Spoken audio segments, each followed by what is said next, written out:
हमारे देश में हजारों मंदिर तोड़े गए, आजादी के बाद भी दशकों तक भगवान राम की जन्मभूमि पर बाबरी मस्जिद खड़ी रही। आज भी भगवान शिव के धाम काशी विश्वनाथ मंदिर की टूटी दीवारों पर ज्ञानवापी मस्जिद खड़ी है। कृष्ण जन्मभूमि पर ईदगाह बनी हुई है, पर हिंदुओं ने कभी भीड़ निकाल कर न किसी को डराया और ना ही दंगा करते हुए अपनी मांगे मनवाई, बल्कि हमेशा कानून के रास्ते सवालों का जवाब ढूंढा।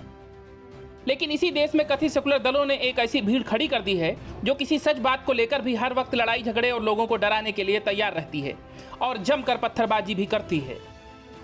कांग्रेस और अन्य कथित सेकुलर दलों द्वारा खड़ी यह भीड़ इस देश के वर्तमान और भविष्य दोनों पर प्रश्न चिन्ह लगा रही है। एक धर्म विशेष के खुदा पर पूर्व भाजपा प्रवक्ता नुपुर शर्मा की टिप्पणी को लेकर शुरू हुआ बवाल थमने का नाम नहीं ले रहा है, जबकि नुपुर शर्मा को भाजपा पार्टी से निकाल चुकी है और उन पर FIR भी हो चुकी है। बीते सप्ताह जुम्मे की नमाज के बाद कानपुर में इस मुद्दे पर जमकर हिंसा हुई थी और इसे लेकर यूपी सरकार बेहद सतर्क थी। लेकिन आज यूपी के प्रयागराज, लखनऊ, सहारनपुर से लेकर झारखंड के रांची और राजधानी दिल्ली तक भारी बवाल देखने को मिला और जमकर पथराव हुआ। भीड़ को तितर-बितर करने के लिए पुलिस को हवाई फायरिंग तक करनी पड़ी।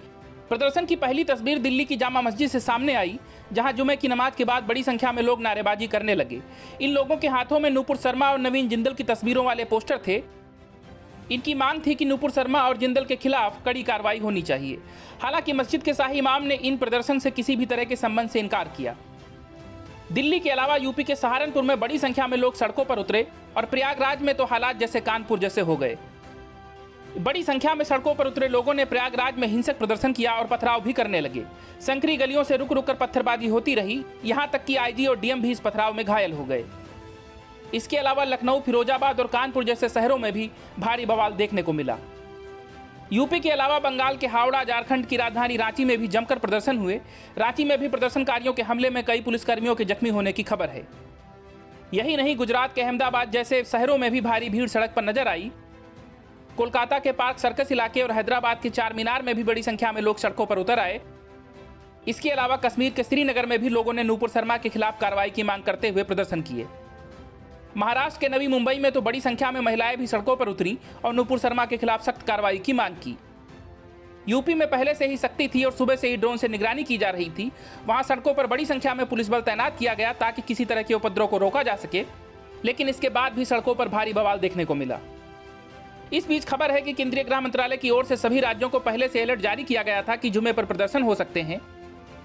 गौरतलब है कि बीते सप्ताह कानपुर में हुए हिंसक प्रदर्शन और पथराव के बाद से ही यह आशंका जताई जा रही थी कि अगले जुमे को एक बार फिर से हालात बिगड़ सकते हैं।